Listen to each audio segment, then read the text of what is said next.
হেই বন্ধুরা, আজ আমি হাজির হয়েছি 2018 সালে মুক্তিপ্রাপ্ত একটি আমেরিকান সুপারহিরো মুভি অ্যাকুয়াম্যান নিয়ে। এটি ডিসিইউ মানে ডিসি এক্সটেন্ডেড ইউনিভার্সের পুরো সিরিজের 6 নাম্বার কাহিনী। এর আগে আমি এই ইউনিভার্সের প্রথম 5টি স্টোরি অলরেডি এক্সপ্লেন করে দিয়েছি। সো সেগুলি যদি এখনো কেউ দেখতে বাকি থাকেন তাহলে উপরের আই বাটন কিংবা ডেসক্রিপশনে দেওয়া লিঙ্ক থেকে প্রথম স্টোরিগুলি অবশ্যই দেখে নেবেন। ওকে, তো ইন্ট্রোডাকশন আর বিস্তারিত না করে এখন সোজা চলে যাব মূল গল্পের দিকে। শুরু করার আগে হেই, আমি Raja and welcome to the Bong wood. গল্পের শুরুতেই আমরা 1985 সালের একটি ঘটনা দেখতে পাই, যেখান থেকে আমরা জানতে পারি থমাস ক্যারি মানে অ্যাকুয়াম্যানের বাবা অ্যামনেস্টি বের একটি সমুদ্র তীরবর্তী এলাকায় একটি লাইট হাউসে কাজ করে। এবার একদিন ঝড়ের রাতে থমাস ওই সমুদ্র তীরেই একজন আহত অচেতন মহিলাকে উদ্ধার করে, এমনকি তাকে তার ঘরে নিয়ে এসে তার ক্ষতস্থানে ব্যান্ডেজও করে দেয়। পরের দিন যখন ওই মহিলার হুঁশ ফেরে এবং দেখতে পায় থমাস তাকে উদ্ধার করে তার পরিচর্যা করেছে, তখনই সে তার উদারতা থেকে মুগ্ধ হয় এবং তাকে তার আসল পরিচয় দিয়ে জানায় সে হলো আটলান্টিসের রানী আটলানা আর তাদের রাজত্ব সমুদ্রের গভীরে। যাই হোক না কেন, থমাস এবং আটলানা এই মুহূর্ত থেকেই দুজন একটি রোমান্টিক সম্পর্কে জড়িয়ে পড়ে। এইভাবে তারা বেশ কয়েক বছর একসাথে কাটানোর পর আটলানা তাদের একটি পুত্র সন্তানের জন্ম দেয়, যার নাম তারা রাখে আর্থার, মানে এই হচ্ছে অ্যাকুয়াম্যান। এবার এইভাবে তাদের জীবন স্বাচ্ছন্দ্যে কাটলেও হঠাৎই একদিন কিছু আটলান্টিন কমান্ডো তাদের উপর আক্রমণ করে বসে। যদিও আটলানা তার ট্রাইডেন্টের সাহায্যে ক্ষণিকের মধ্যেই সবাইকে পরাজিত করে, কিন্তু এরপরেই সে থমাসকে জানায় তাকে এখনই আটলান্টিসে ফিরতে হবে, না হলে তাদের উপর আরো বিপদ আসবে। আসলে আটলানা আটলান্টিসের বর্তমান রাজা অরব্যাক্সের সাথে বৈবাহিক সম্পর্কে আবদ্ধ হওয়ার আগেই সেখান থেকে পালিয়ে গিয়েছিল, আর তার খোঁজ করতে করতেই এই মুহূর্তে আটলান্টিন কমান্ডোরা তার খোঁজ পেয়ে গেছে। মানে এর পরেও আটলানা যদি অরব্যাক্সের কাছে ফিরে না যায় তাহলে সে তার পুরো বাহিনী নিয়ে এই স্থানে হাজির হবে, আর তখন তার পুত্র এবং থমাস দুজনের জন্যই প্রাণ সংশয় হয়ে দাঁড়াবে। তো এই কারণেই আটলানা তার নিজের রাজত্বে ফিরে যাওয়ার ডিসিশন নেয়, কিন্তু যাওয়ার আগে সে থমাসকে কথা দেয় সে আবারও তাদের দুজনের কাছে ফিরে আসবে। এমনকি সে তার ওই হাতিয়ার তার পুত্র আর্থারের জন্য থমাসের কাছেই রেখে যায়। এবার এখান থেকে বেশ কিছু বছর অতিবাহিত হয়, যার পর আমরা দেখতে পাই আর্থার একটি শিশু হিসাবে তার একটি স্কুল ট্রিপের কারণে স্কুলের বাকি সমস্ত বাচ্চাদের সাথে একটি অ্যাকোয়ারিয়াম পরিদর্শন করতে গেছে, যেখানে স্কুলের দুটি বাচ্চা তাকে বিরক্ত করতে শুরু করলে একটি হাঙর ওই অ্যাকোয়ারিয়ামের কাঁচের উপর আঘাত করতে শুরু করে, যেটা দেখে বাকিরা খুবই ভয় পেয়ে যায়। কিন্তু তারা সকলেই আশ্চর্য হয় এটা দেখে যে আর্থারের কারণেই সামুদ্রিক সমস্ত প্রাণীরা তার পিছনে একজোট হয়ে যায়। আর এখান থেকেই আমরা বুঝতে পারি আর্থারের ভিতর এমন ক্ষমতা রয়েছে সে সমস্ত জলজ প্রাণীদের সাথে কথা বলতে পারে।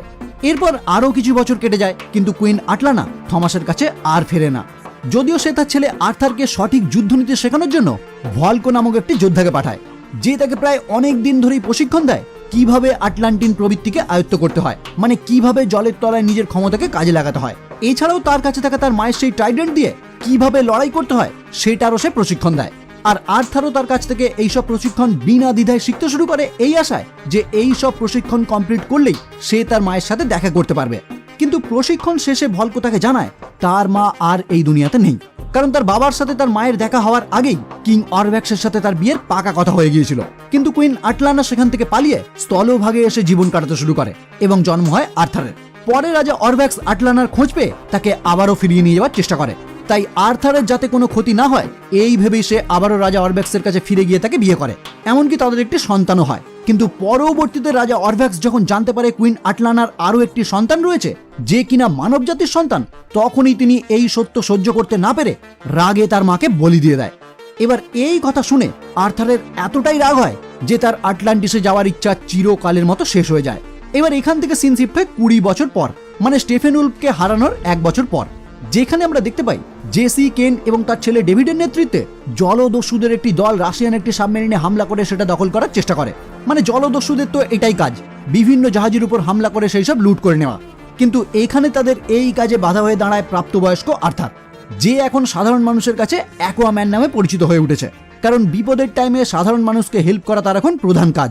এবার এই সাবমেরিনে উপস্থিত হয়ে জলদস্যুদের সাথে লড়াই করে সাবমেরিনের সমস্ত ক্রু মেম্বারদের মুক্ত করলেও লাস্ট পর্যন্ত জেসি আর্থারকে একটি রকেট লঞ্চারের মাধ্যমে আঘাত করে। মানে জেসি ভেবেছিল এটার মাধ্যমে সে আর্থারকে মেরে ফেলতে পারবে, কিন্তু সে লক্ষ্য করে আর্থার অনায়াসে ওই আঘাত সহ্য করে উঠে দাঁড়িয়ে তার উপরেই আক্রমণ করে। এবার এই লড়াইয়ের মাঝেই সাবমেরিনটিতে জল ঢুকতে শুরু করে, কিন্তু দুর্ভাগ্যবশত জেসি একটি টর্পেডোর নিচে আটকে যায়, যেটা দেখে তার ছেলে ডেভিড মরিয়া হয়ে তার বাবাকে সেখান থেকে মুক্ত করার চেষ্টা করে। এমনকি লাস্ট পর্যন্ত নিরুপায় হয়ে আর্থারকেই সাহায্য করার অনুরোধ করে। কিন্তু আর্থার তার বাবাকে বাঁচাতে অস্বীকার করে, কারণ এতদিন তারা অনেক নির্দোষ মানুষকে হত্যা করেছে, তাই তাদেরকে সে সাহায্য কিছুতেই করবে না। এই বলেই সে ওই স্থান ত্যাগ করে। এরপরেও ডেভিড বেশ কিছুক্ষণ চেষ্টা করে তার বাবাকে সেখান থেকে মুক্ত করার, কিন্তু তার বাবা তাকে জানায় তার সময় শেষ, এখান থেকে তার আর বাঁচা কোনোভাবেই সম্ভব না, তাই সে যেন এখান থেকে চলে যায়। এই বলেই সে একটি গ্রেনেড বের করে নিজেকে উড়িয়ে দেওয়ার সিদ্ধান্ত নেয়। আর ডেভিড নিরুপায় হয়ে তার বাবাকে ফেলে রেখে সেখান থেকে বেরিয়ে আসে, কিন্তু সে মনে মনে সিদ্ধান্ত নেয় এর বদলা সে কোনো না কোনো দিন নেবেই। পরবর্তীতেই আমরা দেখতে পাই আটলান্টিসের বর্তমান লিডার মানে আর্থারের সৎ ভাই অর্ম ভূপৃষ্ঠের বিশ্বকে আক্রমণ করার পরিকল্পনা করে। আসলে অর্ম মনে করে আর্থারের কারণেই তার মাকে বলি দেওয়া হয়েছে, তাই সে ভূপৃষ্ঠবাসী মানে মানব জাতিদের একদমই সহ্য করতে পারে না। এই কারণে সে প্ল্যান করে ভূপৃষ্ঠে আক্রমণ করে সে সবকিছু তছনছ করে দেবে। কিন্তু এই কাজ করতে একটি মাত্র বাধা আছে, সমুদ্রের তলায় মোট 7টি রাজ্য রয়েছে, আর যে কোনো বড় কিছু কাজ করতে গেলে অন্তত 4টি রাজ্যের একই মতামত চাই, মানে আমাদের যেরকম ভোট সিস্টেম অনেকটা সেই রকমই। তো সেই কারণেই অর্ম তার বর্তমান পরামর্শদাতা লুইডিস ভুলকো মানে আর্থারকে যে একটা টাইমে প্রশিক্ষণ দিয়েছিল তাকে সঙ্গে নিয়েই উপস্থিত হয় ওই 7টি রাজ্যের সব থেকে শক্তিশালী জেবেলের রাজা নেরিয়াসের সম্মুখে, আর তাকে জানায় ভূপৃষ্ঠে থাকা মানব জাতিরা কিভাবে সমুদ্রের পরিবেশকে নষ্ট করে দিচ্ছে। এইভাবে চলতে থাকলে আমাদের অস্তিত্ব একদিন সংকটে পড়বে, তাই যত শীঘ্রই সম্ভব আমাদের উচিত একত্রিত হয়ে ভূপৃষ্ঠের উপর আক্রমণ করা। আর এই কারণে সে চায় মহারাজা নেরিয়াস তার সাথে জোট গঠন করুক। কিন্তু নেরিয়াস তাকে জানায় যদি ভূপৃষ্ঠে আক্রমণ করারই হয় তাহলে আমাদের 7 রাজ্যের মধ্যে অন্তত 4 রাজ্যে তোমার এই মতামতকে সমর্থন করতে হবে, তখনই তুমি ওশান মাস্টার হিসেবে নির্দ্বিধায় ভূপৃষ্ঠের উপর আক্রমণ করতে পারো, তার আগে না, কারণ আমি জানি তুমি নিজেকে ওশান মাস্টার হিসেবে প্রতিষ্ঠিত করার জন্যই এই কাজের প্ল্যান করেছো, তাই এই কাজে আমি তোমাকে সম্মতি কিছুতেই দেব না। আর তাছাড়াও তুমি এখন যে সিংহাসনে বসে আছো ওই সিংহাসনের আরো একটি দাবিদার আছে, তাই তোমার কথাই শেষ কথা না। মানে নেরিয়াসও আর্থার সম্পর্কে আগে ভাগেই জানে। যাই হোক, এইসব কথা চলতে চলতেই হঠাৎ করেই তাদের উপর মানব জাতির একটি সাবমেরিন আক্রমণ করে বসে। ফলে অর্ম এবং নেরিয়াসও পাল্টা আঘাত করার জন্য তাদের বাহিনীকে একত্রিত করে এবং সর্বশেষ অর্ম তার কাছে থাকা ট্রাইডেন্টের মাধ্যমে সাবমেরিনটিকে ধ্বংস করে দেয়। কিন্তু এই হামলার কারণেই নেরিয়াসও বিশ্বাস করে নেয় ভূপৃষ্ঠবাসীরা সত্যিই তাদের শত্রু, তাই এই মুহূর্তেই সেও অর্মের প্ল্যানে রাজি হয়ে যায় এবং দুজনে মিলেই প্ল্যান করে ভূপৃষ্ঠে এই লড়াইয়ের একটি সংকেত পাঠানোর জন্য। পরবর্তীতেই আমরা দেখতে পাই নেরিয়াসের একমাত্র কন্যা মেরা দেখা করে আর্থারের সাথে, কারণ মেরা একদমই চায় না ভূপৃষ্ঠবাসীদের সাথে তাদের কোনো লড়াই হোক। যে কারণে সে আর্থারের সাথে দেখা করে তাকে জানায় তার সৎ ভাই অর্ম ভূপৃষ্ঠে হামলা চালানোর পরিকল্পনা করছে, যার ফলে জল এবং স্থলে থাকা উভয় জীবনই বিপদে পড়বে। তাই সে যদি এই মুহূর্তে আটলান্টিসে গিয়ে তার নিজের সিংহাসন দখল করতে পারে তাহলে এই বিপদ কেটে যাবে।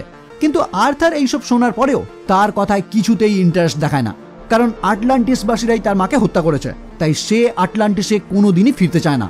কিন্তু সঙ্গে সে এটাও জানিয়ে দেয় যদি অর্ম তাদের ভূপৃষ্ঠে হামলা করে তাহলে সেও তাকে কখনোই ছেড়ে দেবে না। অন্যদিকে দেখা যায় অর্মের কিছু কমান্ডো দেখা করে সেই জলদস্যু ডেভিডের সাথে, আর তাকে কিছু অর্থ প্রদান করে জানায় সে যেন তার কাজ এভাবেই চালিয়ে যায়, মানে মানব জাতির সাবমেরিনগুলোর উপর হামলা করে।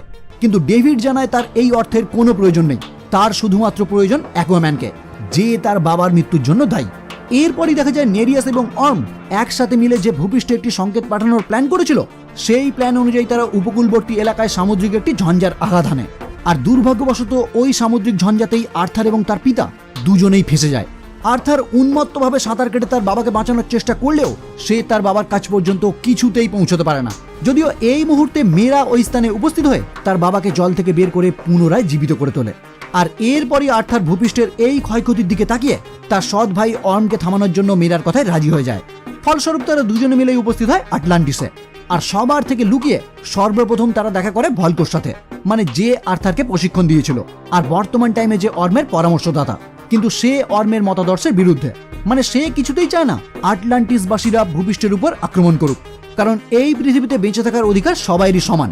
এই কারণে সে এই মুহূর্তে আর্থারকে জানায় আটলান্টিসের সর্বপ্রথম রাজা আটলানের কিংবদন্তি ত্রিশূল সম্বন্ধে, যে ত্রিশূলের মধ্যে রয়েছে অসীম শক্তি, কারণ ওই ত্রিশূল ব্যবহারকারী ব্যক্তি সমুদ্রের প্রত্যেকটি প্রাণীকে তার ইশারায় কাজ করাতে পারে। তাই আর্থার যদি কোনোভাবে ওই ত্রিশূল উদ্ধার করতে পারে তাহলে সে খুব সহজেই ওশান মাস্টার উপাধি পাবে, আর তখন তার পক্ষে আটলান্টিসের সিংহাসন দখল করা আরো সহজ হয়ে যাবে। কিন্তু প্রবলেম একটাই, ওই ত্রিশূল যখন তৈরি করা হয় তখন আটলান্টিস ছিল পুরোপুরি সমুদ্রপৃষ্ঠের উপরে, কিন্তু রাজা আটলানের একটি ভুল এক্সপেরিমেন্টের কারণে তাদের পুরো সাম্রাজ্য সমুদ্রের তলায় চলে যায়। যদিও আটলান্টিসবাসীরা এতটাই অগ্রগতি করেছিল যে তারা বিবর্তিত হয়ে জলের তলাতেই শ্বাস নিতে শুরু করে, আর তখন থেকেই আটলান্টিয়ানরা জলের তলাতেই বসবাস করে আসছে।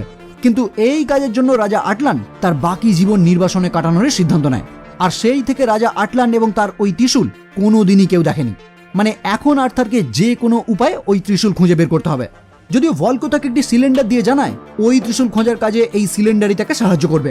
কিন্তু এই স্থান থেকে বেরিয়ে যাওয়ার আগেই কিছু কমান্ডো সেখানে হামলা চালিয়ে আর্থারকে বন্দী করে ফেলে।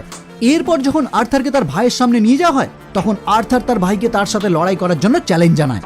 আর অর্ম তার ক্ষমতা জাহির করার জন্য ওই চ্যালেঞ্জে রাজি হয়ে যায়, কারণ অর্ম খুব ভালো করেই জানে সে আর্থারকে খুব সহজেই হারিয়ে দেবে। ফলে বাকি আরও 3টি রাজ্যকে তার প্ল্যানে রাজি করাতে আরও সুবিধা হবে। এবার কথা মতো তারা দুজনেই উপস্থিত হয় লড়াইয়ের ময়দানে, যেখানে আর্থার তার মায়ের ট্রাইডেন্ট এবং অর্ম তার বাবার ট্রাইডেন্ট নিয়ে লড়াই করতে শুরু করে। প্রথম দিকে দুজন সমান সমান টক্কর দিলেও একটা টাইমে অর্ম তার ট্রাইডেন্টের সাহায্যে আর্থারের ট্রাইডেন্টে ধ্বংস করে দেয়। কিন্তু আর্থারকে পুরোপুরি হত্যা করার আগে মেয়েরা অর্মের উপর হামলা করে আর্থারকে সঙ্গে নিয়ে এখান থেকে পালিয়ে যায়।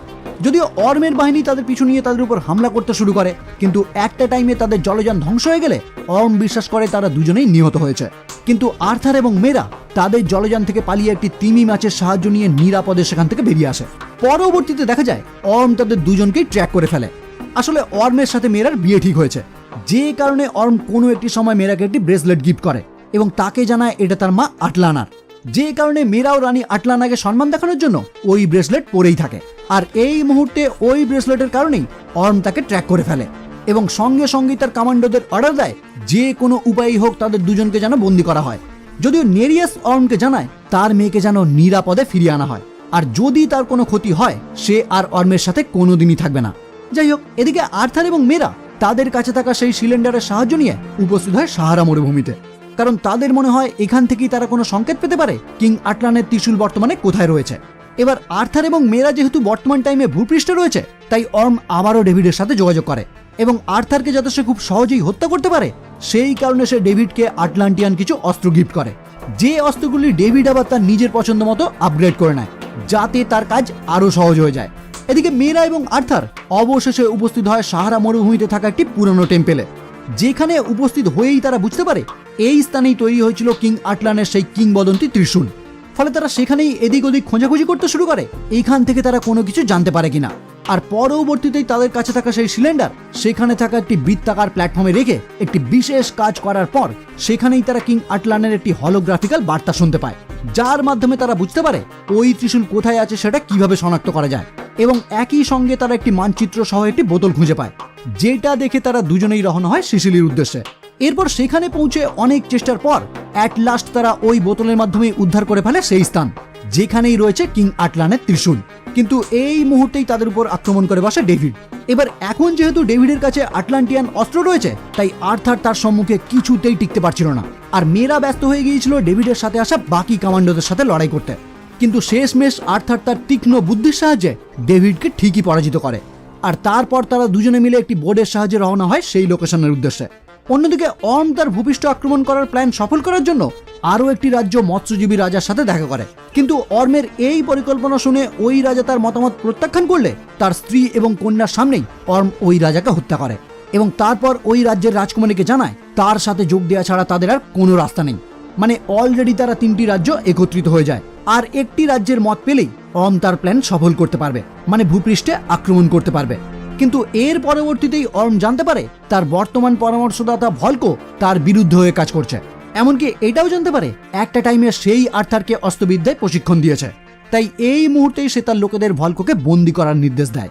এদিকে আর্থার এবং মেয়েরা বোর্ডের মাধ্যমে যাওয়ার টাইমে হঠাৎই অদ্ভুত দেখতে কিছু সামুদ্রিক প্রাণী তাদের উপর আক্রমণ করে বসে। ফলে তারা দুজনেও পাল্টা লড়াই করার চেষ্টা করে, কিন্তু যখনই তারা বুঝতে পারে তাদের জাহাজটি ধ্বংস হতে চলেছে তখনই তারা জলে ঝাঁপ দেয়। কিন্তু এই অদ্ভুত প্রাণীগুলির বিশাল বাহিনী তাদের পিছনে ধাওয়া করতে শুরু করে।